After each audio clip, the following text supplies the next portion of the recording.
Saya ceramah di satu kota.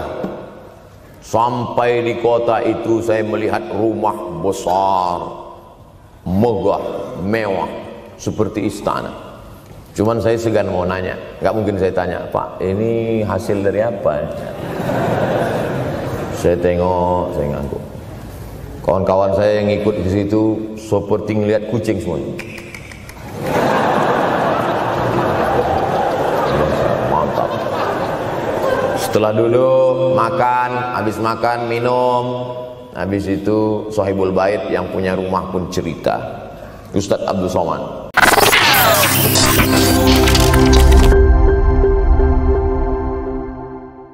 Bismillahirrahmanirrahim. Assalamualaikum warahmatullahi wabarakatuh.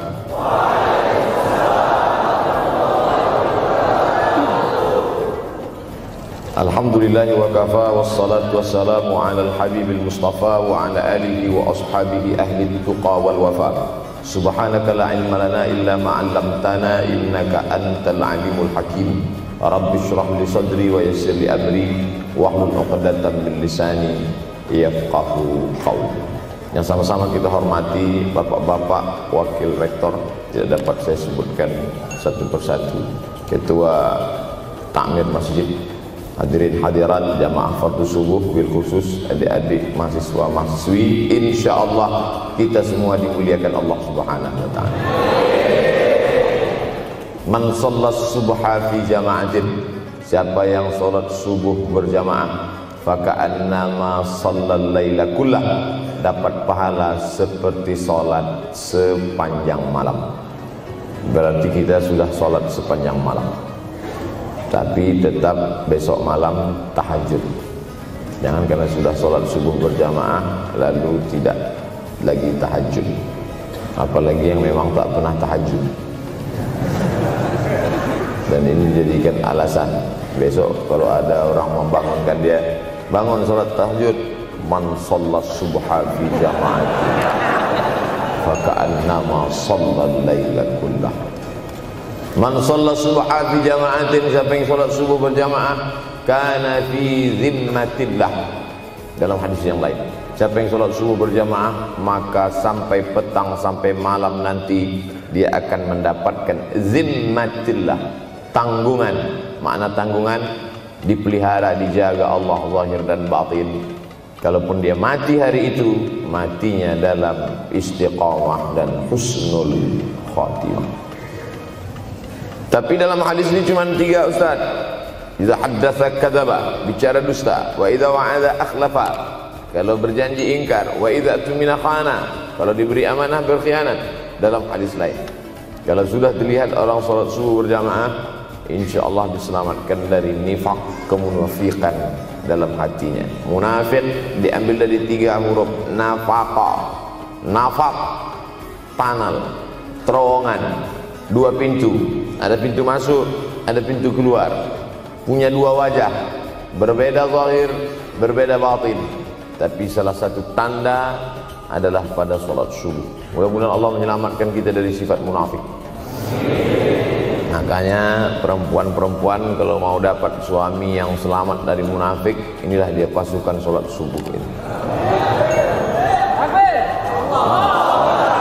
Selesaikan aja dulu 8 semester.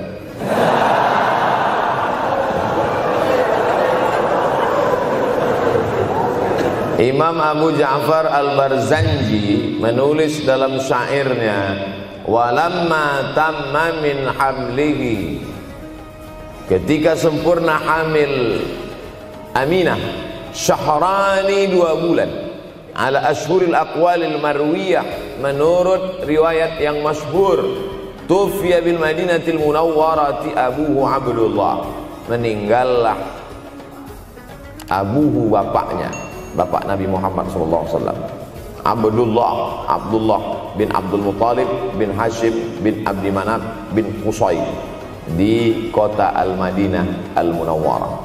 Ketika itu usia Nabi 2 bulan dalam kandungan.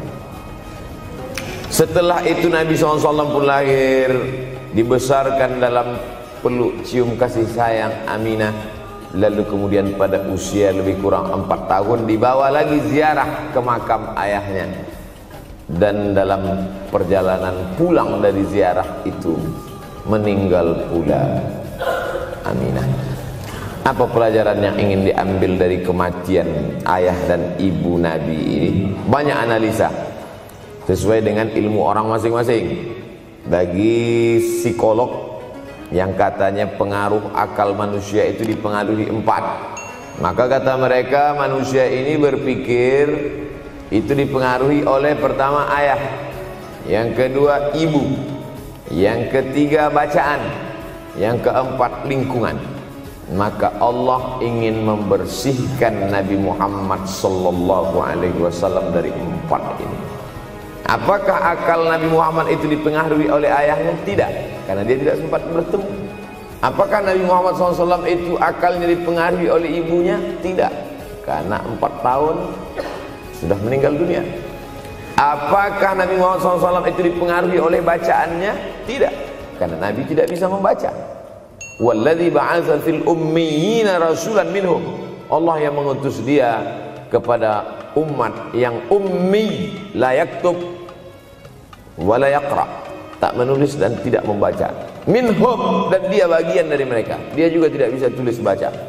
Apakah Nabi Muhammad SAW itu dipengaruhi oleh lingkungannya? Tidak, karena di lingkungannya zina begitu bebas, tipu muslihat, dan dia tetap dengan jati dirinya bergelar Al-Amin, orang yang paling amanah menurut para psikolog.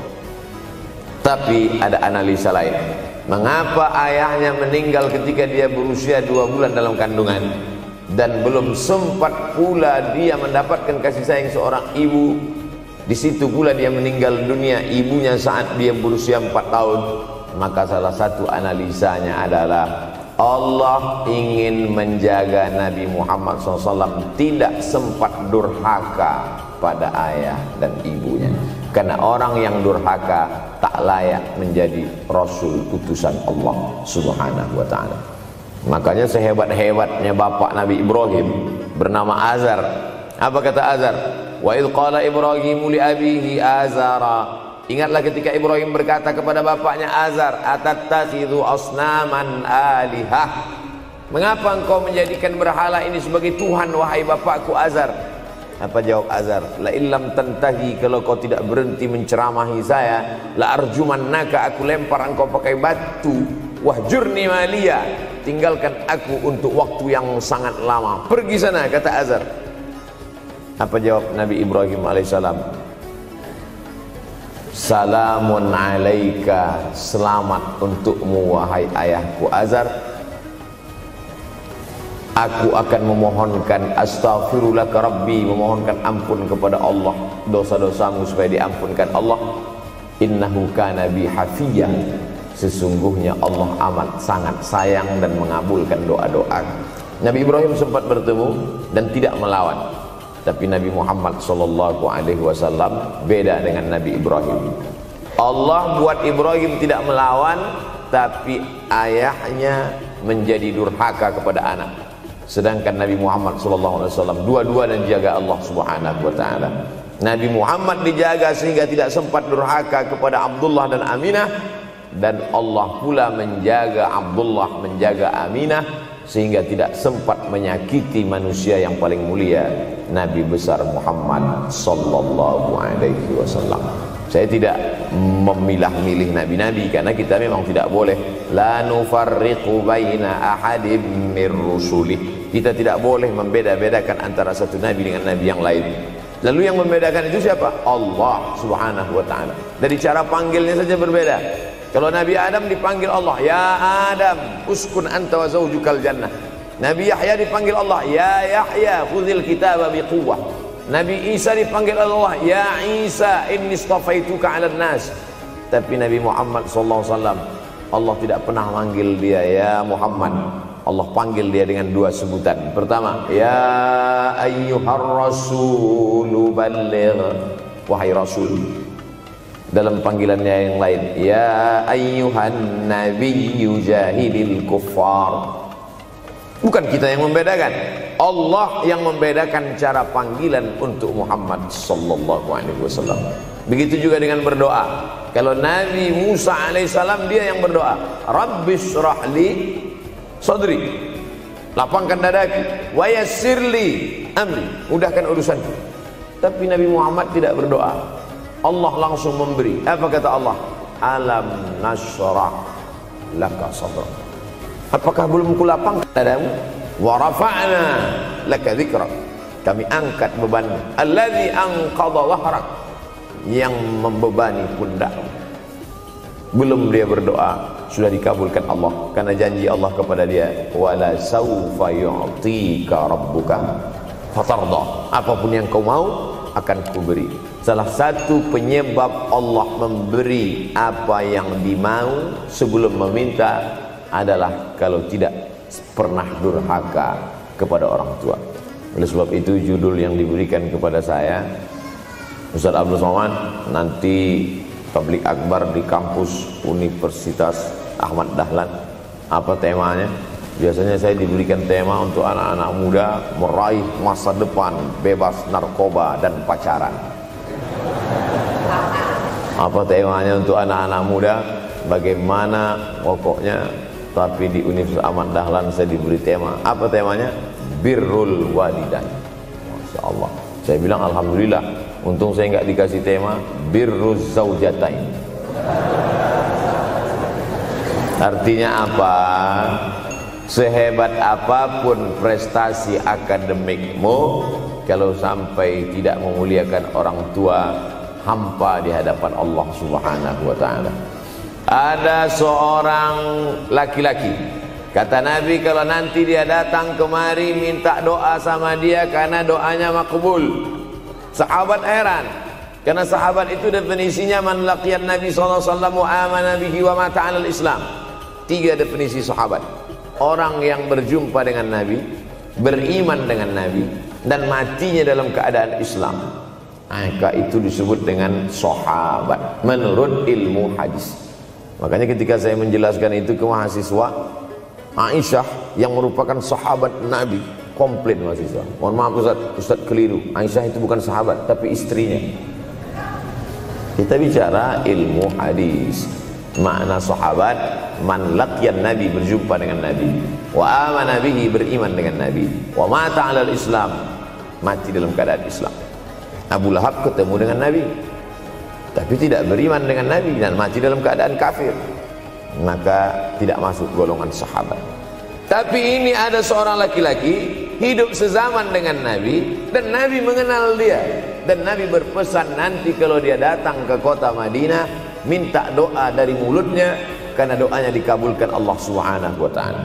Sahabat heran, kami yang hidup bersama engkau, kami yang berperang bersama engkau, kami yang sholat di Masjid Nabawi bersama engkau, kenapa doa dia lebih makbul daripada kami?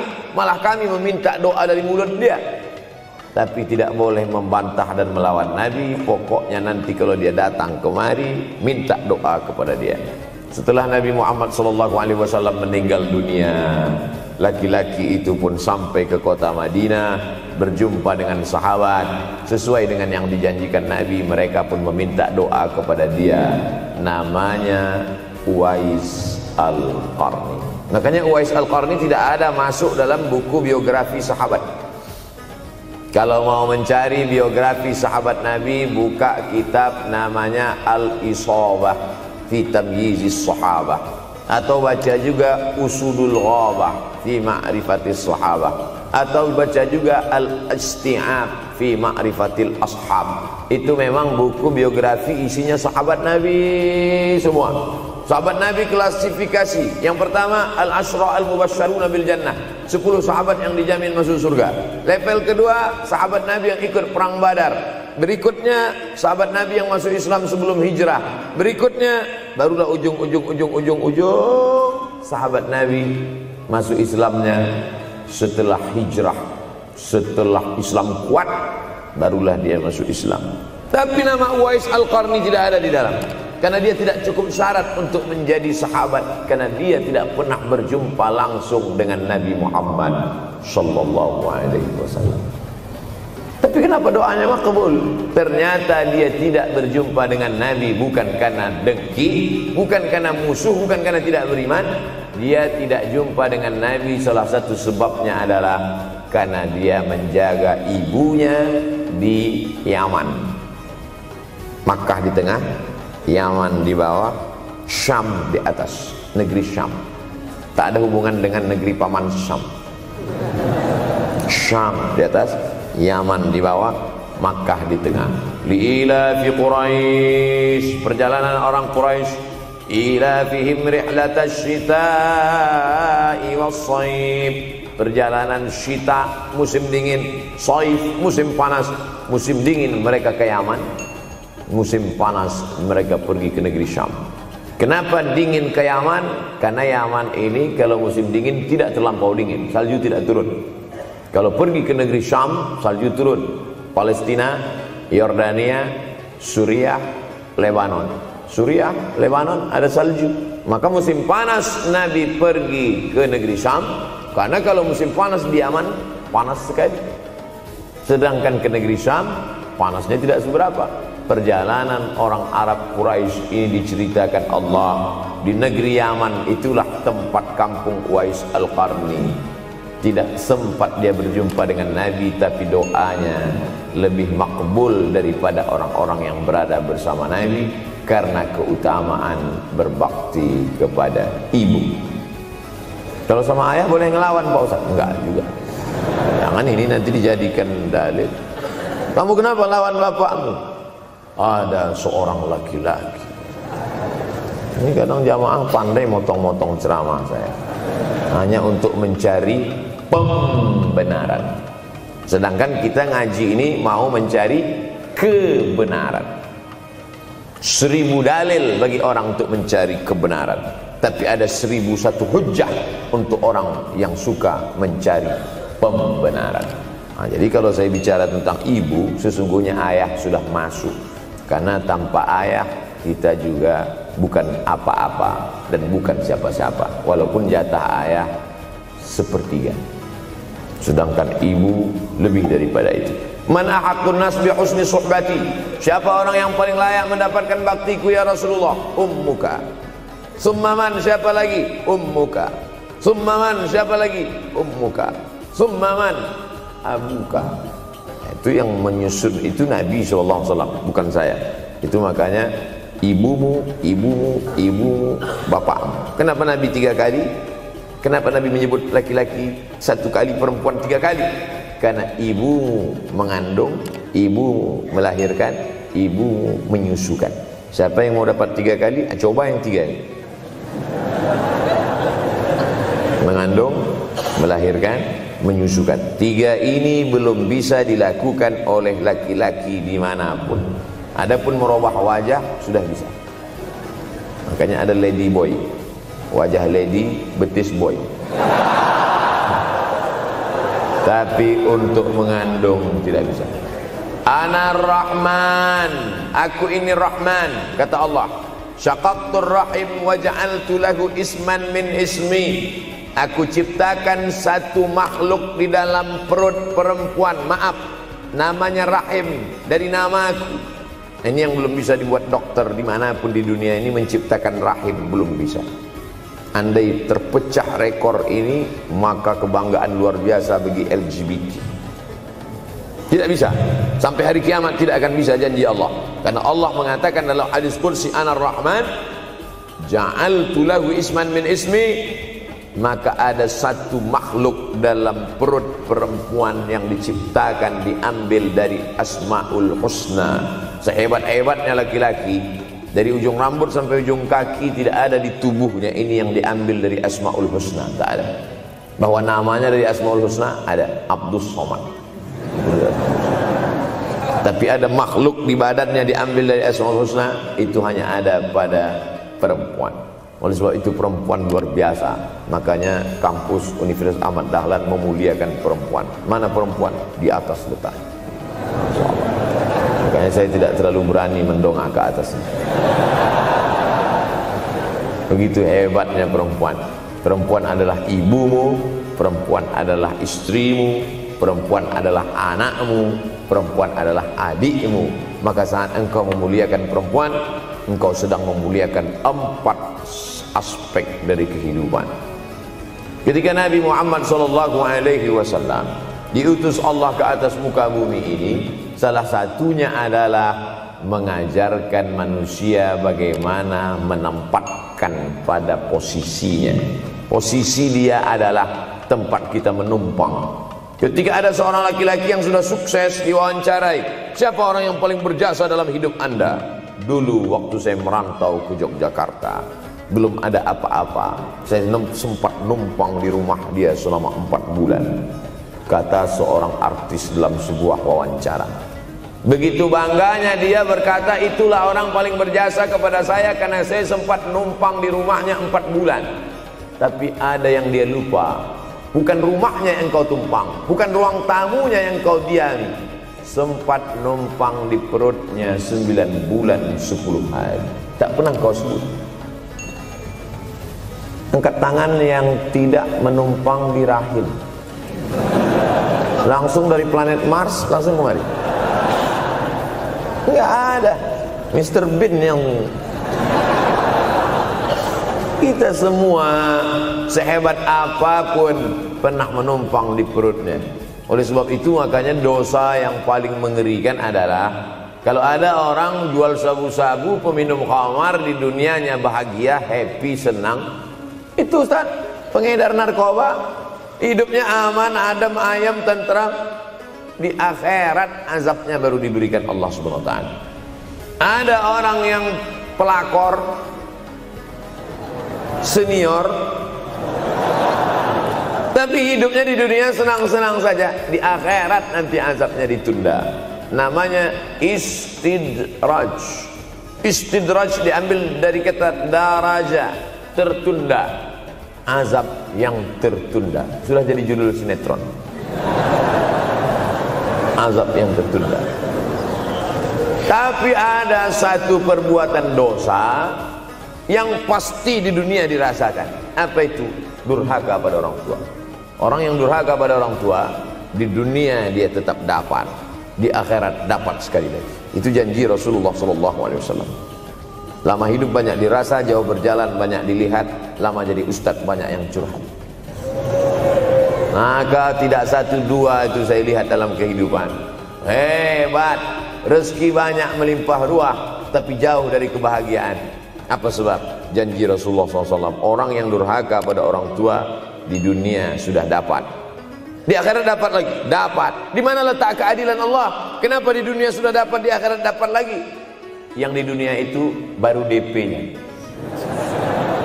di akhirat baru kau rasakan cash. Oleh sebab itu jangan pernah melawan pada orang tua. Jangan pernah melawan. Apapun kata dia, jurus menghadapi orang tua ini tidak banyak, 3 saja. Kalau dia marah-marah, kalau dia cerewet, kalau dia ngamuk-ngamuk, pertama diam. Pulang kampung marah aja. Saya bolak-balik kirim uang belanja, kenapa kamu IP-nya 2,0? Diam. Yang kedua, diam. Yang ketiga, diam. Kalau belum bisa membahagiakan, jangan susahkan dia. Kalau belum bisa menunjukkan prestasi, jangan susahkan hatinya. Jangan sampai belum ketemu dengan wajah kita pun dia sudah susah hati. Baru nama kita muncul di HP-nya, kumat darah tingginya. Bunyi handphone dia lihat nama kita di situ, langsung berubah detak jantung. Karena ternyata bukan nama kita di situ dia buat. Siapa? Troublemaker. Oleh sebab itu jangan susahkan orang tua. Saya tidak ujuk-ujuk langsung jadi ustadz. Saya sempat jadi mahasiswa terlama di dunia. Saya kuliah di Mesir tahun 1998 sampai 2002. 4 September 1998 menginjakkan kaki di Kairo. November pulang tahun 2002. Tidak pernah sekalipun saya menyusahkan orang tua saya. Tak pernah saya minta uang pada mereka. Sampai almarhumah emak saya bertanya, kau makan apa di sana? Makan nasi, saya bilang. Dari mana dapat uang? Beasiswa saya cukup, Mak. 162 pon, 50 untuk makan, 50 untuk rumah, tinggal 62, 20 dibagi lagi untuk ongkos, 20 untuk buku, 20 disimpan, mana tahu demam sakit gak ada uang sampai pulang. Sampai akhirnya dia kasih tanya, gimana caranya ngirim uang supaya nanti di akhirat kalau Allah bertanya, pernah nggak ngirim uang? Pernah. Ya, saya tak mau menyusahkan. Saya menganggap kalau nanti saya minta, hatinya susah. Kalau nanti saya banyak minta, saya tak bisa balas. Maka saya bukan berarti mengajak adik-adik tidak minta uang. Saya paham, tak semuanya dapat beasiswa. Artinya minta. Cuman kalau minta ya pulang nanti sampaikan ke orang tua, saya sudah dengar ceramah Ustaz Somad, maka saya tidak minta lagi, man. Tidak.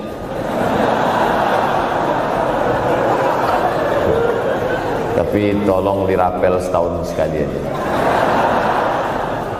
Kalau mau merasakan bagaimana sayang mereka, coba hilangkan sayangnya itu agak 1 bulan, 2 bulan, 3 bulan, itu baru terasa. Karena sifat manusia ini kalau sudah tidak ada baru terasa. Judul lagu Roma.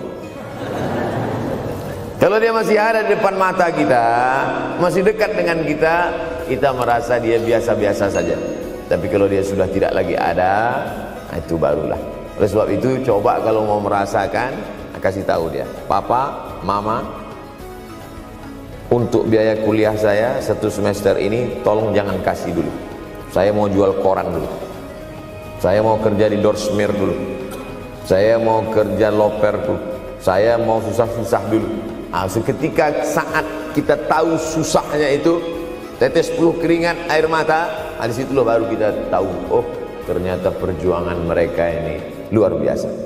Saya tidak bicara ceramah saja, tapi dalam kehidupan saya pribadi dulu saya laksanakan, saya pernah buat, saya pernah kerjakan. Tapi tidak saya rencanakan itu, saya harus begini, tidak. Memang bagian dari takdir hidup. Mungkin tidak minta uang itu karena jauh ke Mesir. Kalau seandainya dekat, sering juga minta. Nah, memang dikondisikan saya untuk terbang jauh ke Mesir, lalu kemudian setelah jauh itu tidak meminta, tapi kemudian setelah pulang berjumpa sempat bersama orang tua. Bulan Maret 2019 kemarin baru meninggal dunia ketika saya sedang ceramah di Madura, Pulau Madura, diundang oleh sahabat saya, kakak kelas di Mesir dulu, Dr. Fauzi Tijani. Dan pagi itu rencananya mau ziarah ke makam Kiai Khalil di Pulau Madura. Begitu mau ziarah langsung dapat SMS, segera pulang karena orang tua meninggal dunia. Akhirnya saya langsung ke airport Surabaya dan langsung pulang. Sebelum malam sudah tiba pemakaman. Artinya apa? Penyesalan panjang, kenapa tidak mencium tangan orang tua, kenapa tidak. Karena saya pikir masih lama ya. Nah, ini satu kekeliruan. Di mana-mana selalu saya sampaikan, jangan pernah berpikir usianya masih lama walaupun dia sehat. Karena sehat walafiat, tidak ada kurang satu apapun. Masih lama. Ternyata apa yang terjadi? Berangkat hari Sabtu, hari Ahad tausiah, hari Senin pagi, tanpa sebab, tanpa penyakit. Oleh sebab itu kalau masih hidup orang tuamu di rumah, pulang. Tapi jangan ini jadikan alasan. Besok nggak masuk kelas, kemana? Pulang semua.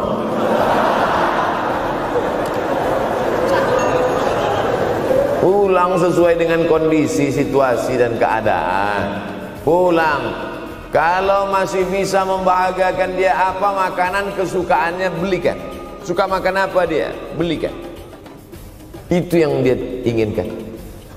Andai kita gendong dia dari Yogyakarta berangkat ke kota Makkah, sampai di Makkah tawaf 7 putaran, dari Safa ke Marwah, pulang lagi ke Jogja, belum tentu dapat membayar sekali teriakan dia saat mengeluarkan kita ke alam dunia.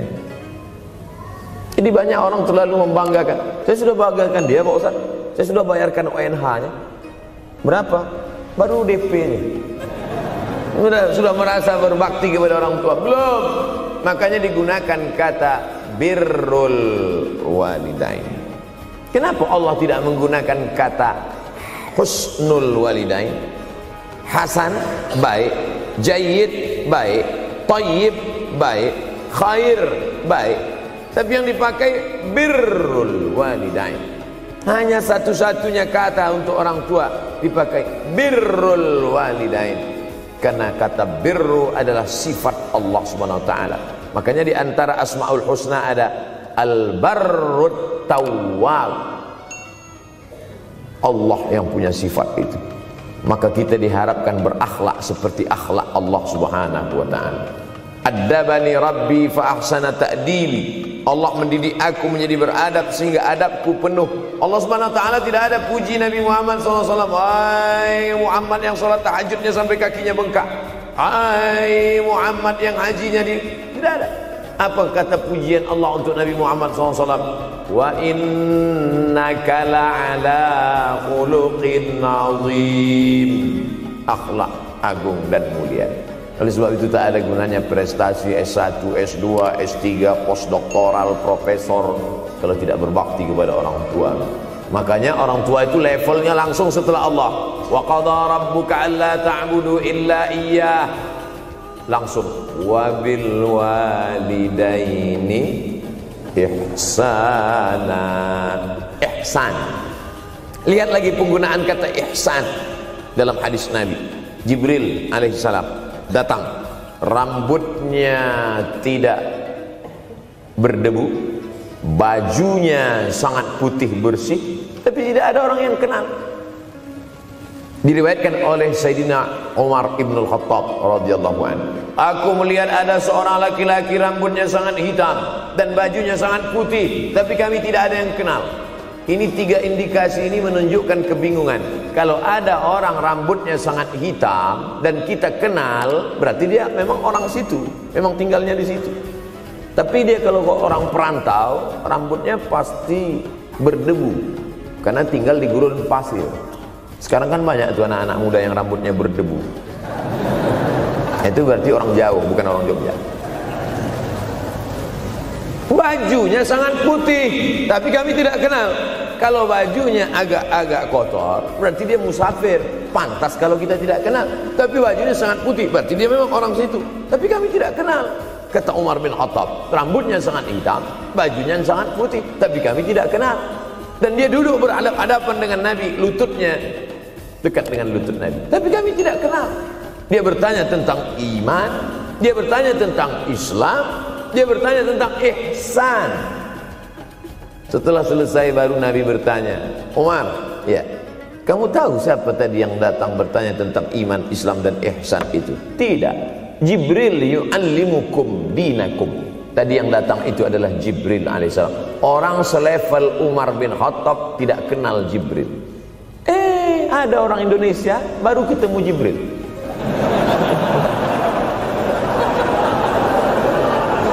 Umar bin Khattab kalau lewat di suatu jalan, kalau Umar bin Khattab lewat jalan Sudirman, maka setan lari ke jalan lain. Ini ada orang satu perjalanan sama setan, ngaku kenal dengan Jibril alaihissalam. Makanya kalau baca hadis, satu hadis, tapi analisa dari hadis itu banyak sekali.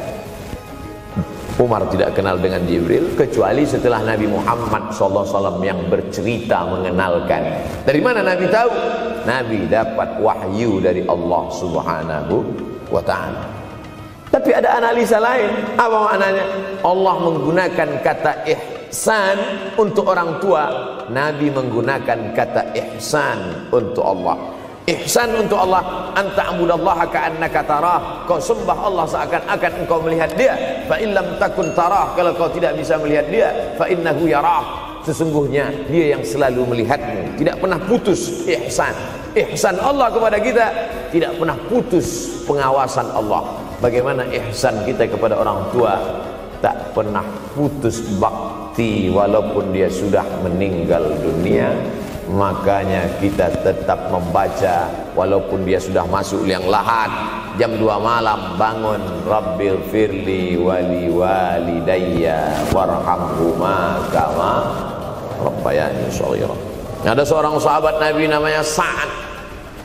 Sa'ad sudah jadi bahasa Indonesia.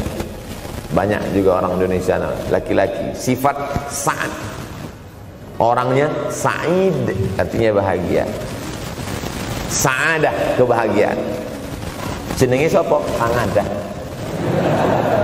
Itu dari bahasa Arab. Sa'adatun, bahagia. Datanglah seorang laki-laki bernama Sa'ad menjumpai Nabi sallallahu alaihi wasallam, "Ya Rasulullah, wahai Rasulullah, ummi matat, ibu saya sudah meninggal dunia. Afa atasaddaqu anha? Kalau saya bersedekah, kira-kira pahalanya sampai apa tidak untuk almarhumah ibu saya?" Kata Nabi, "Tasaddaq, silakan engkau bersedekah." Ayu sadaqatu afdal, sedekah apa yang paling afdal? Saqiyul ma, memberi air minum. Memberi air minum, niatkan untuk almarhum almarhumah, kata Nabi, tasaddaq, silakan sedekah. Langsung tanpa pikir panjang, apa kata Sa'ad? Idzan ahfiru bi'ran. Kalau begitu saya gali sumur sekarang juga, sumurnya saya wakafkan dengan niat almarhumah. Oleh sebab itu, yang orang tuanya sudah meninggal dunia, pulang dari sini jangan gali sumur, cukup telepon, "Assalamualaikum, sumur bor." Cari pondok pesantren yang kesulitan air, pergi ke kaki-kaki gunung, orang mencari air, satu jerigen mikul 5 kilometer jalan. Di situ tempat minum lembu, kerbau, di situ juga mereka mengambil air. Cari, galikan, mengalir air sumur untuk mereka, mengalir pula sampai ke liang lahannya. Itu bakti kita. Pulang dari sini, cari pondok pesantren, panti jompo, panti yatim. Assalamualaikum Bapak pimpinan yatim, saya lihat ini kamar mandinya sedikit, orang ngantri banyak, keran air tidak ada. Gimana ini? Berapa lagi yang perlu sumur bor di sini? Kami perlu kira-kira 5. Insya Allah. Bapak mau bantu? Enggak, nanya-nanya aja. Nih, ini akan menolong di hadapan Allah Subhanahu wa ta'ala. Tapi kalau dia masih hidup, masih ada, senangkan hatinya. Pulang dari Universitas Ahmad Dahlan Yogyakarta dengan membawa selembar kertas. Apa itu? Transkrip nilai semester ini IP 4. Siapa yang tidak bangga? Bangga orang tua. Saya pulang dari Mesir, saya bawa ijazah LC. Satu lagi ijazah dari Maroko, MA. Ini mak, ijazah LC MA. Saya tidak lihat dia nampaknya tak bahagia. Karena dia dulu waktu saya kecil nyuruh saya, kamu mesti doktorandus. Itulah cita-cita ya dia yang tidak sampai. Saya mesti doktorandus. Di mana mau mencari titel doktorandus kan? LCMA. Saya bilang, "Mak, ini LCMA ini lebih hebat dari doktorandus." Artinya apa? Bahwa menyenangkan hati orang tua itu ketika hati dia terbuka, bahagia, disitulah pintu-pintu rezeki itu terbuka. Turun barokah-barokah itu. Buah kalau matang itu dijolok, jatuh. Dan menjatuhkan rahmat Allah itu, membuka pintu-pintu langit, mengetuk pintu-pintu rahmat dan ridha Allah dengan ridha orang tua. Makanya kata Nabi, ridha Allah fi ridhal walidain. Kalau Allah ridha, maka semua yang kau mau dia berikan. Orang kalau sudah ridha itu artinya senang.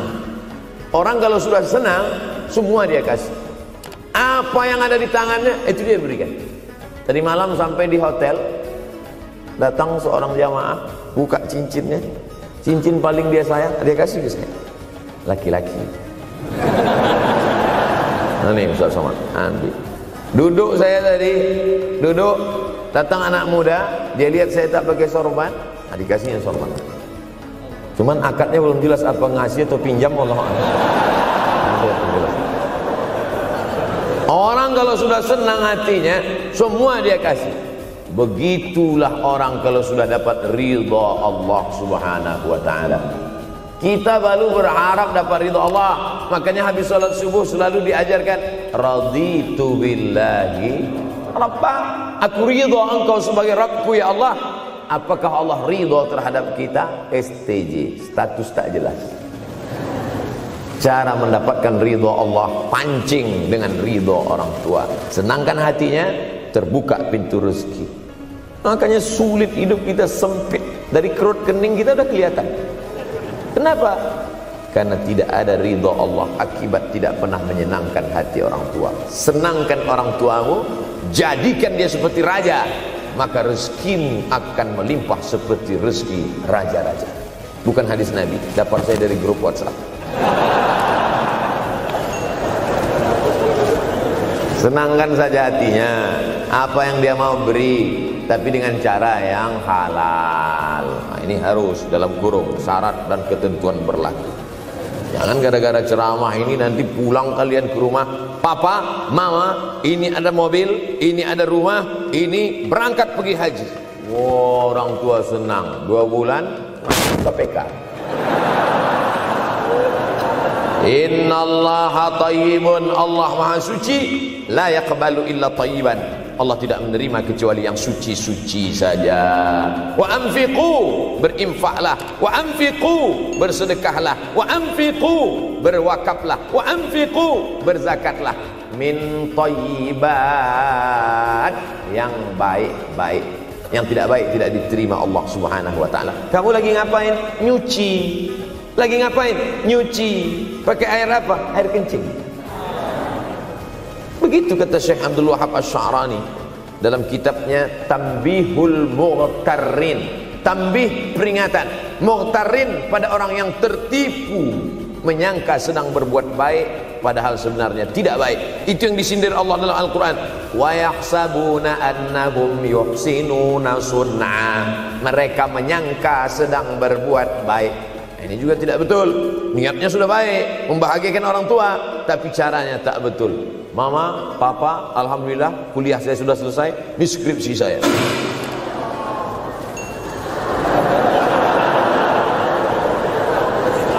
Masya Allah. Bayangkan kalau kiamat tiba-tiba terjadi. Begitulah agaknya terkejutnya kita. Kiamat terjadi tapi belum sempat berbakti kepada orang tua. Dosa belum sempat meminta maaf. Silap dan salah, berapa kali kita kencing di kainnya yang bersih. Berapa kali dia tidak jadi tahajud gara-gara kita menangis dari Isya sampai subuh. Pakai pengawet nangisnya. Tapi kita tak pernah sadar itu. Kita menganggap kita di dunia ini dibesarkan angin. Kita menganggap kita ini bangsawan, bangsa yang hidup di awan. Berapa kali dia tidak jadi sholat duha gara-gara kita kencing. Berapa kali nasi yang sudah mau disuap masuk ke mulutnya tak jadi. Bahkan dia tidak makan sama sekali. Dan berapa kali makanan dia belikan hanya untuk susu, hanya untuk menyenangkan kita. Pernah kita balas. Dan dia tidak pernah minta balas itu. Oleh sebab itu, siapa yang mengingatkan? Abdul Somad diberikan judul berat ini. Judul yang paling berat ceramah tentang orang tua, tentang ibu, tentang ayah. Jarang saya mau menerima judul-judul pengajian. Ini pun dikasih tahu setelah sampai di sini. Maka saya belok-belokkan dikit. Ini air mata udah mau menetes, belokkan. Nanti kalau saya nangis di sini, siapa yang ceramah kalau saya nangis?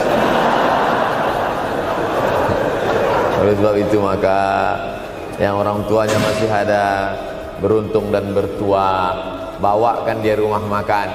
Ada sahabat saya namanya Ustadz Lukman di Pontianak. Pontianak, bukan kuntilanak. Mereka punya program namanya Bawa Ibu ke Rumah Makan. Keren nama programnya. Bawa orang tua ke rumah makan. Nanti hari libur adik-adik, anak-anakku sekalian libur, bawa ayah, bawa ibu ke rumah makan. Ketika Ustaz Luqman cerita itu ke saya, Ustaz Somad, kita punya program baru nih. Apa nama programnya Ustaz? Bawa ibu ke rumah makan. Alhamdulillah Ustaz Luqman, seluruh rumah makan di Pekanbaru tempat tinggal saya itu, semua sudah saya bawa emak almarhumah saya. Saya bawa sup tunjang, saya bawa rendang, saya bawa goreng ayam, saya bawa goreng puyuh, saya bawa. Cuman ada rumah makan ular sawah itu yang tak saya bawa singgah. Lain dari itu sudah saya bawa. Tak ada penyesalan dalam hati. Senangkan hatinya. Apa pakaian yang dia suka. Orang tua itu tidak minta yang besar, asal ada sih. Pulang dari Yogyakarta sampai ke rumah, ini tadi ada nampak sedikit tanda terkenang. Kalau banyak makan sendiri. Ketika dia senang melihat itu, bahagia hatinya, nampak senyum di tepi bibirnya, pada saat itulah rahmat Allah terbuka. Pada saat itulah ridha Allah datang. Mengapa sulit mencari pekerjaan? Mengapa payah mencari penghidupan? Salah satu yang mempersempit ridha Allah itu adalah karena tidak berbakti kepada orang tua. Oleh sebab itu maka judul tema yang diberikan birrul walidain, berbakti kepada orang tua, bahagiakan. Ini ada juga ini anak-anak yang sudah sukses ini, papa, mama sudah meninggal, papa jangan risau, silakan terbang ke Yogyakarta, ada adik di sana, silakan terbang ke Surabaya, ada kakak di sana, silakan terbang ke Kuala Lumpur, ada keluarga di sana, jangan hiraukan. Kata bapaknya, kalian terbang itu saja kalian pikirkan, kemana aku hinggap tak kalian pikirkan. Ada sebagian orang ketika ibunya meninggal dunia, marah dia, mengamuk dia anggap kebahagiaan itu sudah hilang, padahal membahagiakan orang tua dua-dua adalah tanggung jawab kita. Kalau dua-duanya sudah tidak ada Pak Ustaz, masih ada keluarga. Ada keluarga. Al-khalah bimasabatil saudara ibu, kakak ibu, adik ibu, sama seperti ibu. Sambung lagi silaturahim, buat dia senang, buat dia bahagia. Man ahabba yubsatalahu fi rizqihi, siapa yang mau lapang rezekinya, wa yunsa'alahu fi asarihi, dipanjangkan umurnya, falyasil rahimahu, hendaklah dia menyambung tali silaturahim. Saya ceramah di satu kota. Sampai di kota itu saya melihat rumah besar, megah, mewah, seperti istana. Cuman saya segan mau nanya, nggak mungkin saya tanya, Pak, ini hasil dari apa? Saya tengok, saya ngantuk. Kawan-kawan saya yang ikut di situ seperti ngeliat kucing semua. Mantap. Setelah dulu makan, habis makan minum, habis itu Sohibul Bait yang punya rumah pun cerita, Ustadz Abdul Somad, iya Pak.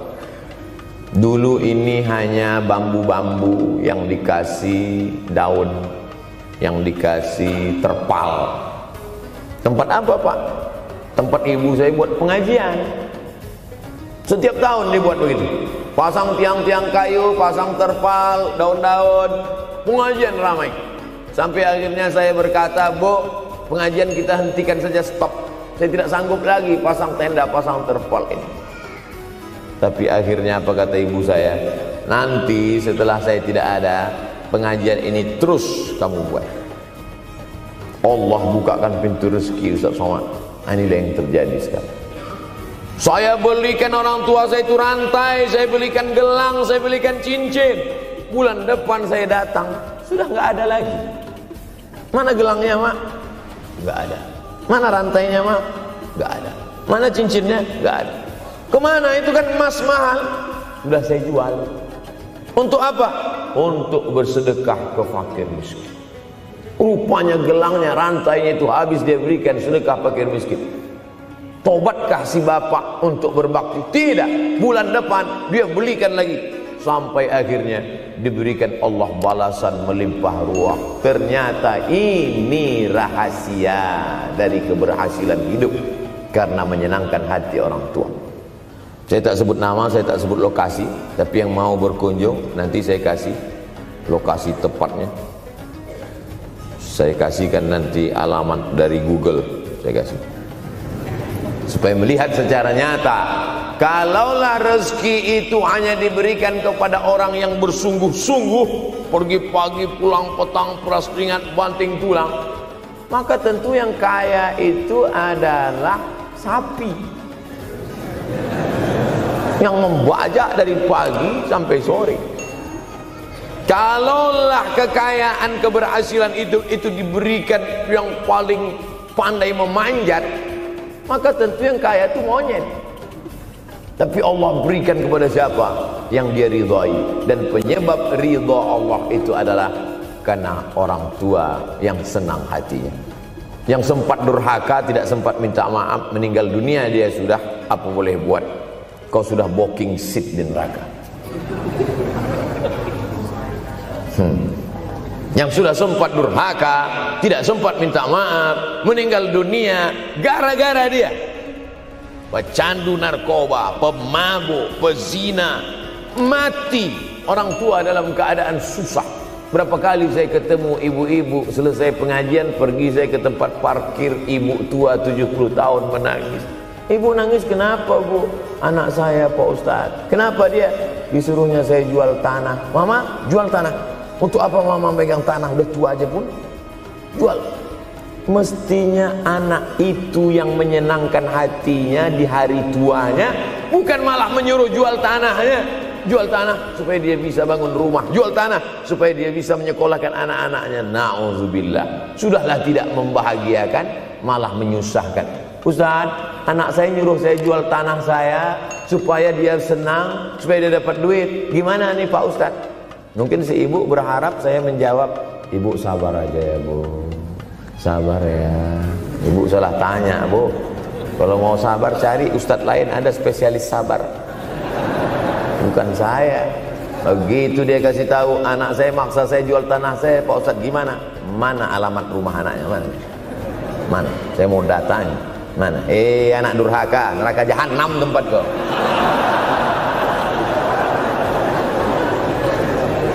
Tak mau dia ngasih alamat. Rupanya dia takut nanti anak saya malah marah sama saya, Pak Ustadz. Saya kasihan. Mudah-mudahan Allah berikan kekuatan pada ibu.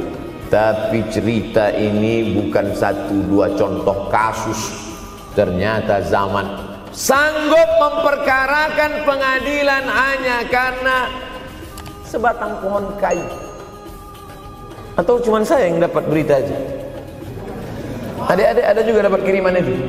Sanggup memperkarakan sebatang pohon kayu. Padahal kalau kau jual semua kebunmu itu, belum tentu dapat menebus. Datang seorang laki-laki mengadu kepada Nabi Muhammad SAW. Ya Rasulullah, ini bapak saya ini kurang ajar sekali. Bapaknya kurang ajar. Diambilnya harta saya ya Rasulullah. Gimana ini ya Rasulullah? Apa kata Rasulullah SAW? Anta wa maluka li abik. Anta sampai ke tempat kita jadi ente. Anta wa maluka, ente, harta ente, li abik, punya bapakmu. Jangankan hartamu yang di rumah itu, dirimu pun punya bapak. Nabi membela, seolah-olah Nabi berkata, apa yang diambil itu belum ada apa-apanya dibandingkan melepuh kulitnya untuk memberikan engkau sesuap makanan yang halalan thayyibah. Orang yang durhaka pada orang tuanya, insya Allah anaknya juga akan durhaka kepada dia. Oleh sebab itu maka jangan pernah durhaka. Kalau sempat durhaka lalu kemudian meninggal dunia dia Pak Ustadz, sudah meninggal pun tetap masih bisa berbakti. Pertama dengan doa, kedua dengan sodakoh. Kalau kebetulan rezeki banyak sodakoh. Kalau tidak ada rezeki melimpah, doa. Bangun malam, Rabbi firli wali walidayya warhamhuma kama Rabbi firli, ya Tuhanku ampunkan aku, wali walidayya, ibu dan ayahku, warhamhuma, sayangi mereka berdua, kama, sebagaimana Rabbayani shaghira, sebagaimana mereka mendidik aku. Coba kita lihat susunan kalimatnya, seperti ada kekeliruan kalimat. Na'udzubillah, mana mungkin kalimat Allah keliru? Allah ingin menegur kita, sayangi mereka sebagaimana mereka mendidik aku. Mestinya kalimatnya kan tidak begitu. Sayangi mereka sebagaimana mereka menyayangi aku. Tapi ternyata sayang belum tentu mendidik. Tapi mendidik pasti sayang. Karena bunyi kalimatnya, sebagaimana mereka mendidik aku. Jadi banyak juga anak-anak ini tidak sayang karena salah didik.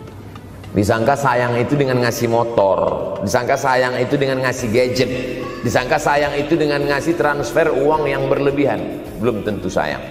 Dulu ada insinyur arsitek yang membangun salah satu rumah keluarga saya. Kuliahnya di Jogja. Cerita dia, dulu saya kuliah di Jogja, Ustadz Abdul Somad, insinyur. Terus teman kami sakit di kos-kosan. Kami bingung mau nelpon siapa. Akhirnya datang mobil mewah, parkir polisi, tentara, ramai. Barulah kami tahu rupanya dia anak menteri.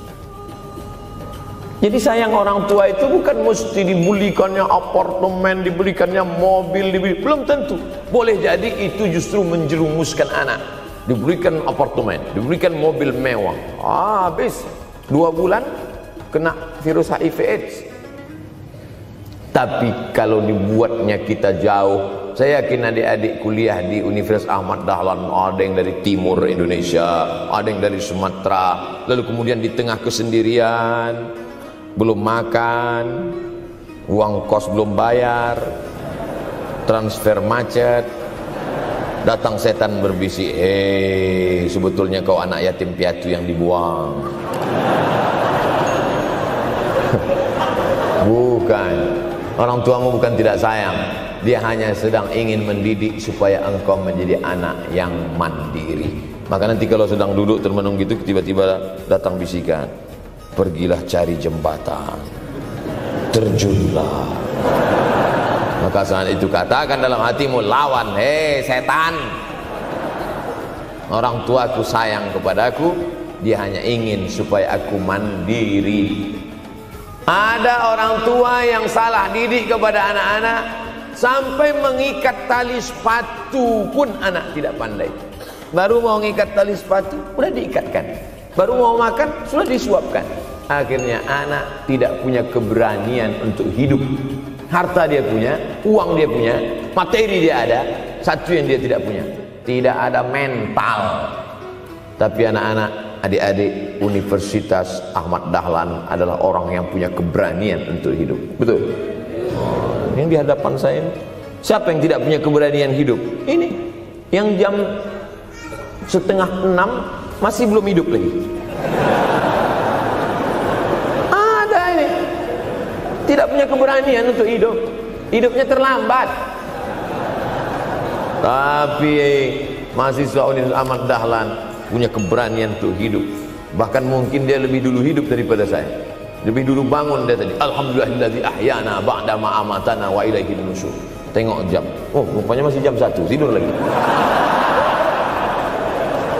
Saudara yang dimuliakan Allah Subhanahu wa taala. Maka my life, my adventure, hidup saya adalah petualangan saya. Ini yang mau kita harapkan, berani menghadapi tantangan. Ada orang yang menganggap hidup ini ya simple-simple aja lah Pak Ustaz. Tapi ada orang ingin hidup ini penuh dengan perjuangan. Sama seperti makanan, ada orang simple aja, nasi, kecap, telur rebus, dah cukup. Tapi ada orang mau ada goreng ayamnya, ada rendangnya, ada supnya, ada tom yamnya, ada lengkap semua. Begitu juga hidup ini. Ada orang yang simpel aja, ambil goreng ikan, makan. Tapi ada satu lagi juga, pergi naik mobil sampai ke tepi hutan, naik motor, habis itu nyewa speedboat sampai di tengah laut mancing. Ujung-ujungnya ikan juga. Yang dia nikmati bukan ikannya, tapi yang dia nikmati adalah proses untuk mendapatkan ikannya. Faham? Itu enaknya ngomong sama mahasiswa.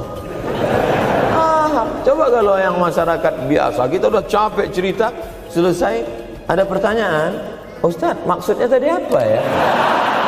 Aduh, capek gitu. Saya terus terang kalau ceramah di depan mahasiswa ini bangkit semangat saya lagi. Ini sekarang rasa-rasa umur 24. Tapi begitu nanti sudah mulai agak jauh dari mahasiswa, balik 42 lagi. Nah, makanya saya senang kalau diundang ke kampus-kampus. Saya kalau di Jogja diundang di kampus terus, walaupun nggak semua nerima.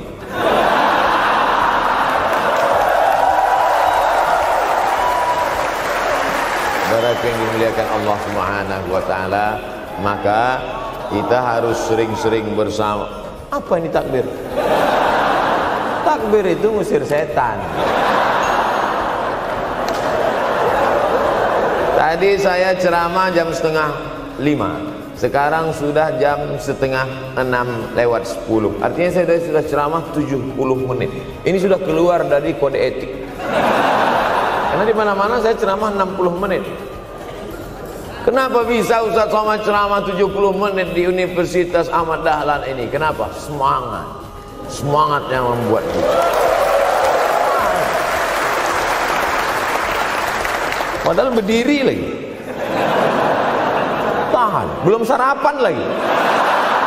Tahan. Artinya apa? Yang membuat kita kuat itu bukan materi, bukan makanan, tapi semangat. Maka jangan sempat kehilangan semangat. Bangkitkan semangat. Semangat terus. Semangatnya apa? Semangat ingin membahagiakan orang tua. Kalau lupa, tulis. Biasanya mahasiswa ini kan suka lupa. Tulis di dinding kamar. Semangat bahagiakan calon mertua.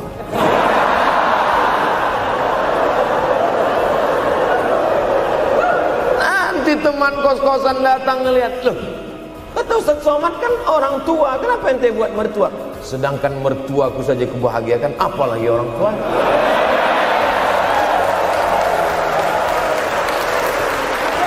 Begitu hebatnya. Cuman kadangnya kita hanya mendapat ini hanya di sinetron-sinetron saja.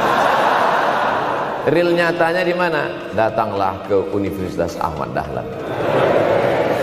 Jadi hidup ini harus ada target yang mau dicapai.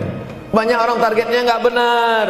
Saya ingin menjadi orang yang punya kepribadian, Pak Ustadz. Rumah pribadi, mobil pribadi. Target bahagiakan orang tua. Gaji pertama kalau kerja nanti umroh. Oh, gitu. Ma, doakan. Nanti kalau aku kerja, insya Allah gaji pertama nanti memberangkatkan umroh. Syukur-syukur nggak usah diomongkan dulu, kasih surprise. Senang.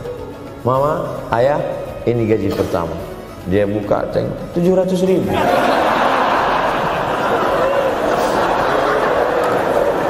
Menangis dia menerima gaji pertama itu. Bukan karena harunya sikit. Gitu dia buka amplop, oh kok setitik dong. Haru dia. Kenapa setiap mendapat hadiah dari anak, orang tua selalu meneteskan air mata? Karena kita tidak pernah besar dalam pandangan matanya. Kita sehebat apapun, kita tidak pernah besar di matanya. Di pandangan ibu ayah kita, kita adalah anak kecil yang tapak kakinya 2 jari, panjangnya sejengkal. Maka jangan pernah ceramahi orang tuamu. Jangan mentang-mentang sudah mahasiswa pulang, ayah sini, mama sini, dulu assalamualaikum. Bisa. Karena kita tidak pernah besar di mata orang tua. Kita tetap kecil.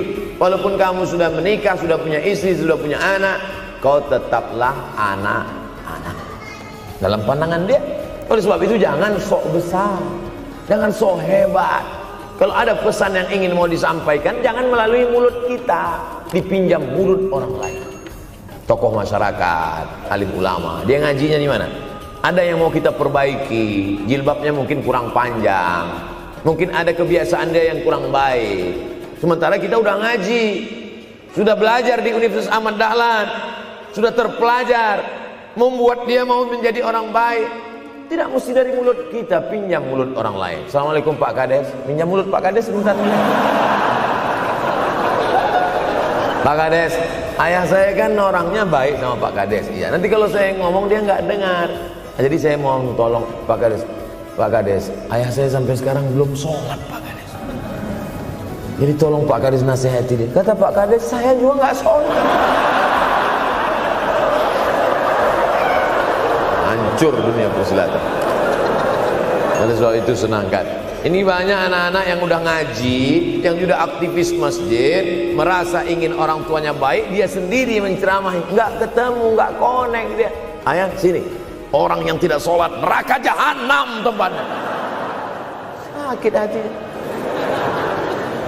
meleleh air matanya.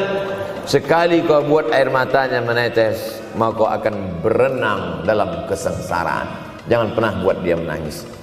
Kalau dia nangis haru Pak Ustadz, nggak apa. Cuman kita kan sulit membedakan mana air mata haru, mana air mata sedih. Sama-sama bentuknya air mata. Makanya ada ungkapan jangan menangis air mata buaya. Kenapa selalu kalau disebut air mata buaya? Karena memang buaya menangis bukan karena sedih, tapi karena kekenyangan. Buaya kalau habis makan orang, keringat, buaya itu tidak ada pori-porinya. Kita kalau berkeringat kan keluar pori-pori, ini keluar air. Buaya nggak ada. Satu-satunya tempat air keluar, itu kan. Makanya menangis buaya, keluar air mata buaya. Maka jangan sampai kita nangis karena kekenyangan. Haru dia melihat pemberian kita. Di saat itu menetes air matanya, berdoa, dia memanjatkan doa, mengetuk pintu-pintu langit, terbuka. Masya Allah. Pantasan doa mahasiswa Universitas Ahmad Dahlan kabul, rupanya pintu terbuka. Doa kepada Allah Subhanahu wa taala. Kadang-kadang kita merasa doa kita yang dikabulkan Allah, kadang-kadang kita merasa sok hebat. Setelah dia meninggal dunia, barulah kita sadar rupanya selama ini kita hanya menumpang doa. Numpang, bukan doa kita yang dikabulkan Allah ternyata, tapi doa dia. Tapi dia tidak pernah cerita itu, dia nggak pernah ngomong. Apa pernah dia panggil kita, sini sebentar, aku sudah capek doain itu. Pernah dia bilang itu. Dia cukup mengadu tengah malam, ya Allah, anakku ini jadikan dia berhasil kuliahnya, ya Allah. Sudah hampir 14 semester nggak selesai-selesai. Dia mengadu kepada Allah Subhanahu wa taala. Ma, aku susah ini sekarang. Susah kenapa?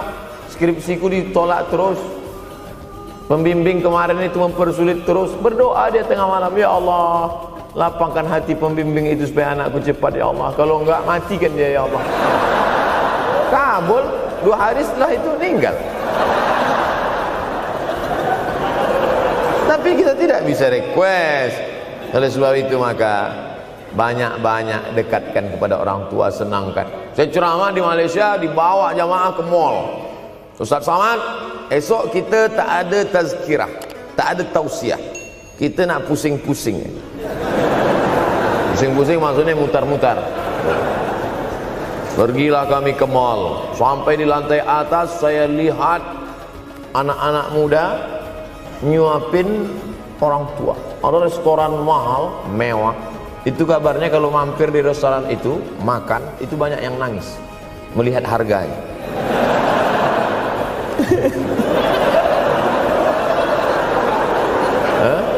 Ada saya lihat anak-anak muda yang ganteng-ganteng, perempuan yang cantik-cantik menyuap orang tua. Orang tua yang sudah tak berambut, sudah perempuan tak berambut lagi, rontok saking tuanya, kulit sudah keriput. Duduk. Didorong pakai kursi roda, dibawa ke mall, sampai di itu diberikan restoran tercanggih, termahal, dia sendiri yang menyuapkan makanan. Ternyata bagi saudara-saudara kita Tionghoa, salah satu mengundang berkah menyenangkan orang tua. Itu keyakinan mereka. Kok kenapa yang dikasih makan? Ya oke lah. Ajaran kita mengajarkan tapi kita tak amalkan. Ketika tetangga, kawan, sahabat kita mengamalkan, rezekinya melimpah, baru kita heran. Dia kok kaya ya? Iyalah, dia kan punya tuyul. Tuyul mana bisa bawa duit banyak? Nih, keberkahan. Oleh sebab itu, jangan cuma sekedar ngaji-ngaji aja. Pulang dari sini, kalau memang tinggal di Yogyakarta atau di luar nanti pas liburan, sisihkan uang, bawa dia ke mall, bawa dia ke restoran, senangkan hatinya, bawa dia jalan-jalan. Cuman tetap juga yang logis. Kalau dia udah tua, janganlah dikasih kacang goreng. Sesuaikanlah, agar-agar kasih. Ini nggak perlu dikunyah. Kiri kanan gol, kiri kanan gol. Orang tua bawa kasih kacang, menyiksa itu. Saudaraku yang dimuliakan Allah Subhanahu wa taala, kenikmatan yang terbesar adalah ketika orang tua masih ada bersama kita. Kalau sudah tak ada, nanti saat Idul Fitri, Allahu Akbar, Allahu Akbar, Allahu Akbar, la ilaha, barulah menetes air mata. Mama. Saya kalau sudah menengok orang menangis terlalu berlebihan mengenang orang tua, ini pasti ada, kalau bahasa kampung kami, something wrong.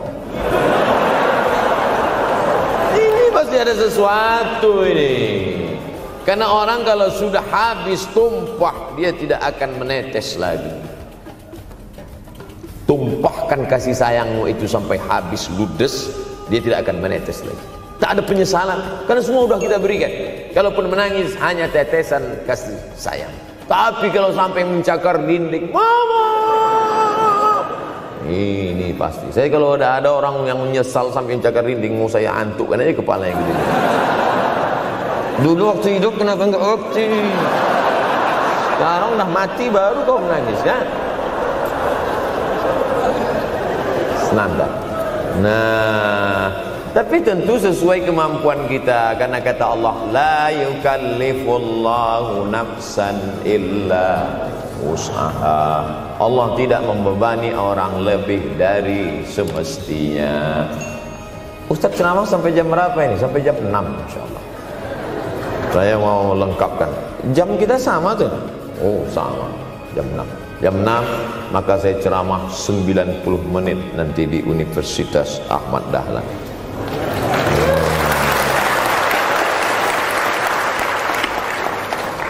Berceramah di Universitas Ahmad Dahlan merupakan suatu kebanggaan bagi Abdul Somad.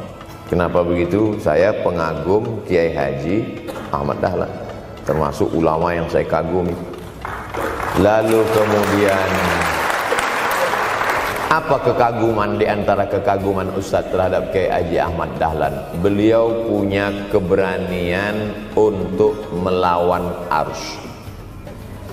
arus TBC, tahayul, bid'ah, coerafat.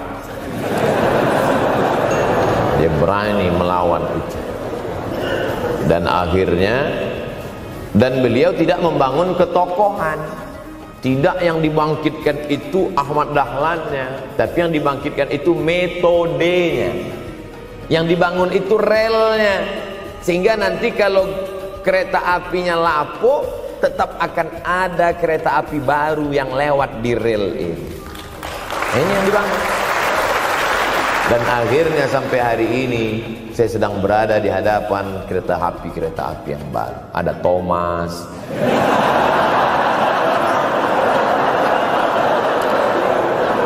Kok Ustaz tahu Thomas? Anak saya paling suka itu. Satu koper kereta. Artinya apa? Bangun rel, maka akan ada lokomotif baru. Dunia boleh berganti, zaman boleh berubah. Idza waqa'an ala ahadikumul qiyamah, kalau kamu sudah mau mati, wa fi yadihi fasilah, di tanganmu ada bibit korma. Sudah mau mati, di tangan ada bibit korma. Apa yang kita lakukan? Ada sebagian orang kalau sudah mau mati, ya wes gua aja lah. Kalau di tanganmu ada bibit korma, gali-gali tanah sedikit, tanamkan. Untuk apa nanam korma sudah mau mati? Bukan kita sempat memakan manisnya, tak sempat bermaung di bawah daunnya yang rindang. bukan kita yang menikmati, tapi ada orang lain dan pahalanya mengalir ke makam kita. 28.000 ibadah mengalir ke makam Kiai Haji Ahmad Dahlan. Angka 28.000 itu dari mana Pak Ustaz? Angka mahasiswa Universitas Ahmad Dahlan. Ustaz tahu dari mana? Ya makanya kalau orang ngomong tuh dengar. Makanya saya kalau diundang ceramah, Ustaz nanti sebelum ceramah kita ada acara makan dulu. Iya, selama itu saya diam aja, ngumpul-ngumpulkan bahan. Jangan pernah melihat modal materi, tapi kuatkan usaha dan tawakal. Nih, bantuan cuma 6 miliar, tapi ternyata keperluannya berapa? 126 miliar. Tapi buktinya jadi masjid yang besar. Kalau diikutkan modal, mana mungkin cukup? Maka begitu juga dalam menatap hidup ke depan. Kamu kenapa belum juga nikah? Modalnya besar Pak Ustaz. Terus gimana? Nunggu yang gratisan aja lah. Kan begitu, usaha, tawakal, doa. Doa. Nah, bagi yang masih lajang, yang mau nikah, itu kalau bisa doanya jangan sir, agak jahar dikit. Ya Allah, umur udah 40. Dengar sama sebelah, loh belum mas katanya, belum. Bodoh.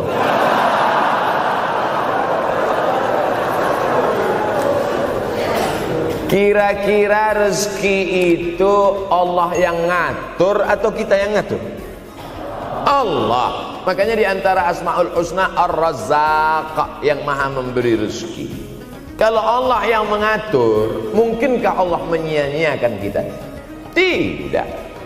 Cicak di dinding, semua tahu, karena dari kecil kita memang sudah diajari lagu cicak. Cicak, cicak di dinding. Ada nggak pernah yang dinyanyikan lagu kadal?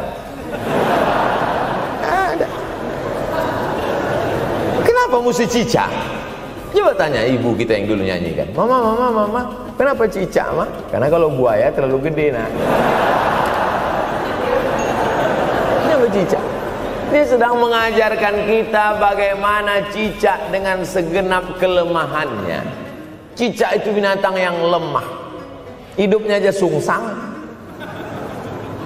Kita selalu berlawanan dengan cicak. Yang kata kita di atas, kata cicak di bawah. Tapi makanan cicak luar biasa. Apa makanan cicak? Helikopter, nyamuk. Cicak tidak bisa menggunakan tangannya, karena kalau dia pakai tangannya jatuh.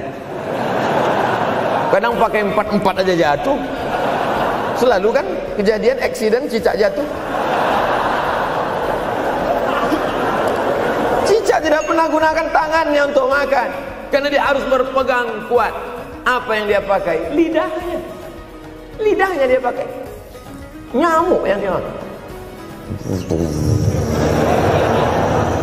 Helikopter. Habis dimakan oleh cicak. Siapa yang paling hebat? Nyamuk. Makanannya darah. Nyamuk masih keluarga Dracula. Tapi Allah SWT mau mengajarkan jangan putus asa, gunakan potensimu, apapun yang terjadi gunakan. Ini sekarang banyak anak-anak muda nih kehilangan semangat. Kalau engkau kehilangan beras masih bisa hidup 3 bulan. Kalau engkau kehilangan air masih bisa hidup 3 hari. Tapi kalau kau kehilangan semangat, kau hanya hidup 3 detik. Tik, tik, tik, mati. Oleh sebab itu jangan sampai kehilangan semangat. Bahasa kitanya putus asa. Sampai dingin tuh lontong. Bukan karena ceramah terlalu lama, bukan. Sampai dingin itu sarapan pagi gara-gara mahasiswa. Ente kenapa? Galau Ustaz. SMS nggak dibalas, telepon nggak diangkat. La ilaha illallah Muhammad Rasulullah. Mahasiswa seganteng ini, sehebat ini, begitu cepat putus asa. Saya aja setua ini, sekurus ini masih banyak yang mau. Lihat tuh komen-komen di Instagram, baca tuh komen-komen di YouTube. Ustaz, jadikan aku yang kedua ya. Masa kalian anak-anak muda gagah perkasa, bangkitkan semangatmu, takbir. Banyak banyak yang belum ketemu jodoh. Saudara yang dimuliakan Allah Subhanahu wa taala, maka bangkitkan semangat. Tapi yang namanya semangat ini tidak bisa bangkit dengan banyak. Kita lihat orang bersemangat, pede di depan orang, pede luar biasa. Dia kok pede sekali? Pakai sandal. Banyak juga yang semangat, pede luar biasa, rupanya pakai jimat. Kita pede kita bukan karena sabu-sabu, bukan karena narkoba. Pede kita karena kita sudah serahkan semuanya pada Allah. Inna sholati wa nusuki wa mahyaya wa mamati lillah. At-tahiyatul mubarakatun sholawatun thayyibatun lillah. Tapi tetap satu. Jangan nanti mentang-mentang udah mendengar ceramah saya at-tahiyatul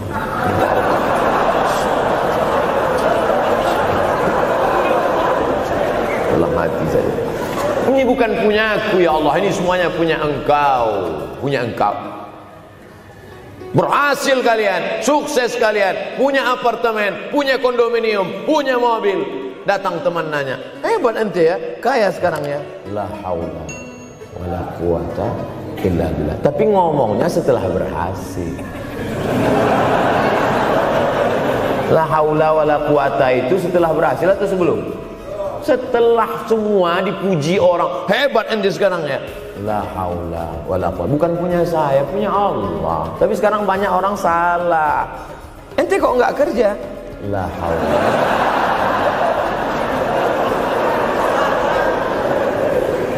La haula wala quwwata illa billah. Subhanallah, masya Allah, tabarakallah. Menunjukkan manusia lemah, tak punya apa-apa. Dia ingin berkata, ini hanyalah punya Allah. Begitu juga dengan acara ini. Kenapa acara di masjid? Kenapa acara di kampus kemarin ramai melimpah ruah? Bukan karena panitia, bukan karena Ustaz Abdul Somad, bukan karena baleho yang besar, tapi la haula wala quwata illa billah. Pulang dari sini, bangkitkan semangat, senangkan hati orang tua, kejar prestasi, terus kuliah. Mudah-mudahan semuanya selalu mendapatkan kebaikan. Amin ya rabbal alamin. Terima kasih atas segala perhatian. Mohon maaf atas segala kesilapan dan kekhilafan. Abdul Somad, hamba Allah yang fakir, mohon maaf. Berpisah kita di tempat ini, tapi kita tak pernah putus dalam persahabatan, karena kita selalu bersama, jauh di tempat, dekat di doa. Terima kasih. Wassalamualaikum warahmatullahi wabarakatuh.